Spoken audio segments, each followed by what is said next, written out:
आपके दोनों हाथ चिन मुद्रा में आपके घुटनों के ऊपर प्लेस्ड रहेंगे। बॉडी आपकी वन लाइन में बिल्कुल स्ट्रेट अलाइन रहेगी, आंखें आपकी क्लोज्ड रहेंगी और आप ब्रीद इन करेंगे अपनी नोज से, फोर्सफुल इनहेलेशन होगा और ब्रीद आउट करेंगे नोज से, फोर्सफुल एक्सहेलेशन होगा।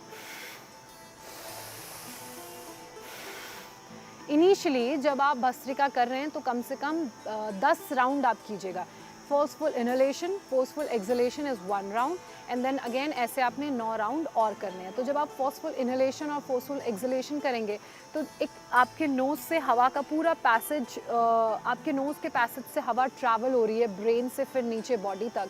तो कुछ लोगों की बॉडी बहुत कंफर्टेबल नहीं होती है फोर्सफुल एक्सहेलेशन इनहेलेशन में। तो आप जितना आपको कंफर्ट लगे, जितना में आप कंफर्टेबल फील कर रहे हैं, अपने एक्सहेलेशन और इनहेलेशन फोर्सफुल का लेवल उतना रखिएगा। अगर आप फोर्सफुल करने में कंफर्टेबल हैं तो आप बिल्कुल फोर्सफुल कीजिएगा, क्योंकि इसका पर्पस ही वही है। और जब आप फोर्सफुल इनहेलेशन और एक्सहेलेशन करेंगे so you will feel a sound. जब आप ब्रीद इन करेंगे फोर्सफुल तो आपको एक आवाज़ आएगी, फिर ब्रीद आउट करेंगे तो आवाज़ आएगी। मतलब जैसे कोई जब आग जलती है उससे आवाज़ आती है, उस तरह का आपको आवाज़ आएगी अपनी बॉडी से। और अगर आपने इस प्राणायाम को और डीपली फील करना है तो अपने राइट हैंड को अपने चेस्ट के पास रखिए, centre of your chest. Left hand को अपनी बेली के पास रखिए। जब आप ब्रीद इन करेंगे तो आपका जो बेली है वो बाहर आएगा। जब आप ब्रीद आउट करेंगे तो आपका स्टमक अंदर जाएगा। ब्रीद इन बाहर, ब्रीद आउट अंदर। तो ये कभी आप ट्राई कीजिएगा। बहुत से लोगों को ये साइंस नहीं मालूम है, तो अगर ये सब हो रहा है यानी कि आपका ब्रीद इन ब्रीद आउट बिल्कुल ठीक हो रहा है। और जब आप ब्रीद इन करेंगे, जब आप फोर्सफुल एक्सहेलेशन में ब्रीद इन करेंगे तो आपका स्टमक बाहर की तरफ आएगा, वो एक प्रेशर आपको फील होगा। और फिर आप जब ब्रीद आउट करेंगे तो वो अंदर जाएगा, बिल्कुल हॉलो बैक आपको लगेगा। हॉलो, बिल्कुल वो एरिया जो है वो हॉलो हो जाएगा। आपका जो बेली है, आपका जो स्टमक है वो पीछे टेल बोन की तरफ अपने को पुश करेगा।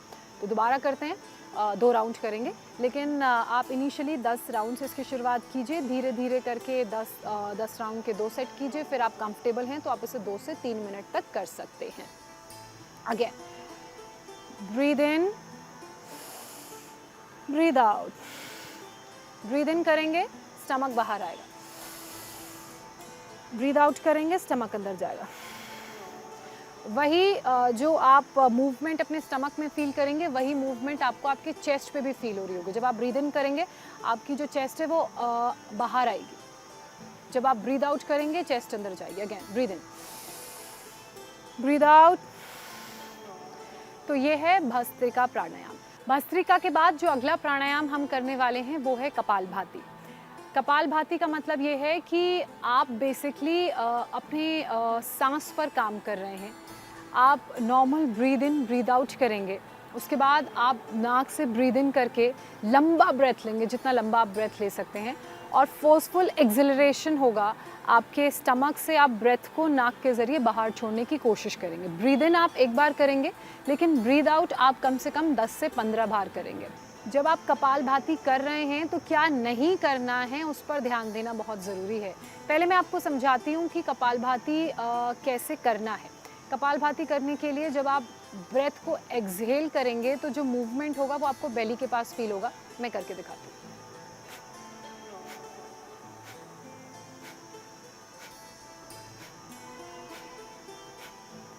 कुछ लोगों का जो मूवमेंट होता है वो बेली नहीं, अपर बॉडी में होता है, वो ऐसे होता है। तो ये जो अपर बॉडी का मूवमेंट है ये गलत है, क्योंकि हम अपने बेली से, अपने पेट से ब्रेथ को नाक के ज़रिए बाहर छोड़ रहे हैं, इसलिए जो भी मूवमेंट होगा वो बेली में होगा, पेट में होगा, अपर बॉडी में नहीं होगा। अगर वो अपर बॉडी में हो रहा है that means it is wrong. वो आप एक फ्लो में कर रहे हैं। जैसे अगर आप सांस बाहर छोड़ रहे हैं तो आप ऑटोमेटिकली अपने शोल्डर्स को ऐसे ऊपर ले जा रहे हैं, तो शोल्डर्स बिल्कुल मूव नहीं होंगे, बहुत नॉर्मल रिलैक्स रहेंगे। अपने शोल्डर्स को नॉर्मल रख के ब्रेथ छोड़िए। जब आप ऐसा करेंगे तो आपको एक मूवमेंट आपकी बेली के पास फील होगा और वही मूवमेंट सही है। दूसरी बात, जब आप कपालभाति करें तो आपको बहुत एक्स्ट्रा प्रेशर अपनी ब्रेथ पे या फोर्स लगाने की ज़रूरत नहीं। बहुत नॉर्मली, जैसे आप नॉर्मल ब्रीद इन करते हैं वैसे ही आप नॉर्मल ब्रीद आउट करिए। अगर आपको ऐसा लग रहा है कि कॉन्टिन्यूस ब्रीद आउट करते करते आपकी ब्रेथ शॉर्ट हो गई है या आप कर नहीं पा रहे हैं, तो इट इज़ ओके। आपको ज़रूरी नहीं है कि 25 राउंड अगर मैंने बोला या 10 राउंड मैंने बोला तो 10 राउंड करना है। अगर आप इनिशियली 5 भी कर पा रहे हैं, that is well and good. लेकिन आपने अपनी बॉडी को समझते हुए, अपनी ब्रेथ मूवमेंट को समझते हुए ये सारे प्राणायाम करने हैं। तो एक बार मैं फिर से आपको बताती हूँ कपालभाति करने का सही तरीका क्या है। आप सुखासन, पद्मासन या फिर अर्ध पद्मासन या वज्रासन में बैठ जाइए। आपके दोनों हाथ चिन मुद्रा में रहेंगे, पॉइंटर और थंब का टिप जो है एक दूसरे को टच करेगा, 3 फिंगर्स ओपन रहेंगे, दोनों हाथ वॉल, सीलिंग या स्काई की तरफ फेस करते हुए आपके घुटनों के ऊपर प्लेस्ड रहेंगे। स्पाइन आपकी स्ट्रेट रहेगी, शोल्डर्स आपने रोल बैक रिलैक्स पीछे की तरफ डाउन करने हैं। चिन, नेक और चेस्ट आपका वन लाइन में रहेगा, आई का गेज सेंटर में रहेगा, आंखें आपकी बंद रहेंगी। 2 आपने नॉर्मल ब्रीद इन और ब्रीद आउट करना है अपनी नोज से। Breathe in, breathe out, again breathe in, normal breath, breathe out. उसके बाद एक लॉन्ग डीप ब्रीद इन आपने करना है, लॉन्ग डीप ब्रेथ आपने लेनी है अपने स्टमक तक। उसको होल्ड करके रखिए और मुंह को बंद रखेंगे। नाक से आप अपनी सांस को बाहर छोड़ेंगे। कम से कम 10 राउंड्स ऑफ एक्सेलरेशन आपने करना है। जब आप एक्सेलरेशन करें तो आपका मूवमेंट आपके पेट में रहेगा, आपके शोल्डर्स बिल्कुल मूव नहीं होंगे, बॉडी स्टिल स्ट्रेट रहेगी।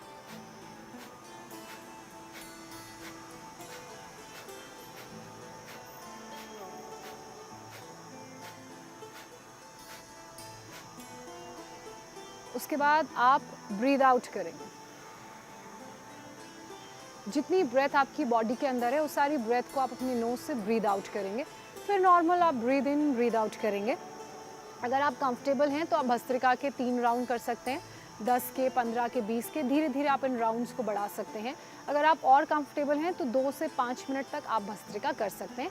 Only depends upon your breath control, breath movement और आप कितने कंफर्टेबल हैं। किसी भी प्राणायाम को, इनफैक्ट किसी भी आसन को आपने रश नहीं करना है, अपने ऊपर फोर्स नहीं करना है। You have to understand your body. और प्राणायाम के लिए you have to understand your breath कि आपकी ब्रेथ में कितना मूवमेंट है, आपकी ब्रेथ कितनी इम्प्रूव्ड है, कितनी अच्छी है। अगर ख़राब ब्रेथ है, यानी कि आप ब्रीद इन ब्रीद आउट अच्छे से नहीं कर पा रहे हैं, लॉन्ग ब्रेथ्स नहीं ले पा रहे हैं, तो ये प्राणायाम आपकी ख़राब ब्रेथ को इम्प्रूव करने में भी हेल्प करते हैं। अब जो अगला प्राणायाम मैं आपको बताने जा रही हूँ वो है अनुलोम विलोम। तो अनुलोम विलोम के लिए मुद्राओं की सबसे पहले मैं बात करूँगी कि आपका राइट हैंड और आपका लेफ्ट हैंड दोनों की मुद्राएं क्या होंगी, और उसके बाद कैसे वो आपकी नोज़ पर प्लेस्ड रहेगा और आपने कैसे नॉस्ट्रल से ब्रीदिंग करनी है। दोनों ही नॉस्ट्रल्स का हम इस्तेमाल करते हैं, तो इसे ऑल्टरनेट नॉस्ट्रल ब्रीदिंग भी कहते हैं। तो सबसे पहले जो दाएं, आप किसी भी कंफर्टेबल पोजीशन में बैठ जाइए। अर्ध पद्मासन, सुखासन यानी कि क्रॉस लेग्ड पोजीशन, वज्रासन या पद्मासन, आपको जो भी कंफर्टेबल पोजीशन लगे। बेसिक वही रहेगा, आपकी स्पाइन स्ट्रेट रहेगी, आपके शोल्डर्स अलाइंड, रोल्ड बैक और डाउन होंगे। आपकी जो नेक है, आपकी चिन है, आपकी चेस्ट है, वन लाइन में रहेगी। आपके दोनों हाथ पहले चिन मुद्रा में प्लेस्ड रहेंगे और आपका जो राइट हैंड है उसमें विष्णु मुद्रा हम बनाएंगे। अब विष्णु मुद्रा बनाने के लिए क्या करना है, आपकी जो 2 उंगलियां यानी कि जो आपका पॉइंटर और मिडिल फिंगर है वो ऐसे बेंड रहेगा, बेंड डाउन। आपकी जो बची हुई 2 उंगलियां यानी कि रिंग फिंगर और स्मॉल फिंगर वो ओपन रहेंगी और आपका थंब ओपन रहेगा। उसके बाद आप इसे अपनी नोज़ पे कैसे प्लेस करेंगे, आपका थंब आपकी राइट नॉस्ट्रल को प्रेस करेगा और आपकी जो बाकी 2 उंगलियां हैं यानी कि रिंग फिंगर और स्मॉल फिंगर वो आपकी लेफ़्ट नॉस्ट्रल पर प्लेस्ड रहेंगी। अब किसी भी हम अगर प्राणायाम की शुरुआत करते हैं या किसी भी आसन की हम शुरुआत करते हैं तो राइट साइड से करते हैं। तो सबसे पहले आप राइट साइड से अपने थंब को हटाएंगे, राइट नॉस्ट्रल से ब्रीद इन करेंगे, ब्रीद इन। उसके बाद अपने राइट थंब को राइट नॉस्ट्रल पर रखकर उसे क्लोज करेंगे। थोड़ी देर कुछ सेकंड आप अपनी ब्रेथ को होल्ड करेंगे, दोनों नॉस्ट्रल्स को क्लोज रखेंगे। उसके बाद आप अपने लेफ़्ट नॉस्ट्रल को ओपन करेंगे, अपनी दोनों फिंगर्स को मूव करेंगे और फिर यहाँ से करेंगे breathe out. Again left nostril से आप ब्रीद इन करेंगे, इसे क्लोज करेंगे, थोड़ी देर के लिए दोनों नॉस्ट्रल्स को क्लोज करके ब्रेथ होल्ड करेंगे और फिर राइट नॉस्ट्रल से थंब को हटाएंगे और ब्रीद आउट करेंगे। एक बार फिर से बताती हूँ आपको। Breathe in from your right nostril, hold your breath, close both your nostrils, open your left nostril and breathe out from left nostril. Then again breathe in from left nostril, close your both nostrils, hold your breath for some time, 2 to 4 seconds, and then open your right nostril and breathe out from your right nostril. Again 2 से 5 बार आप अनुलोम विलोम कर सकते हैं या फिर 5 से 10 बार आप ये अनुलोम विलोम का पूरा राउंड कर सकते हैं। राइट से ब्रीद इन करके लेफ़्ट से ब्रीद आउट करना है, फिर लेफ़्ट से ब्रीद इन करके राइट से ब्रीद आउट करना है। तो ये 1 राउंड है। ऐसे ही आप 10 राउंड कीजिए और 10 राउंड के कम से कम आप 2 सेट कीजिए।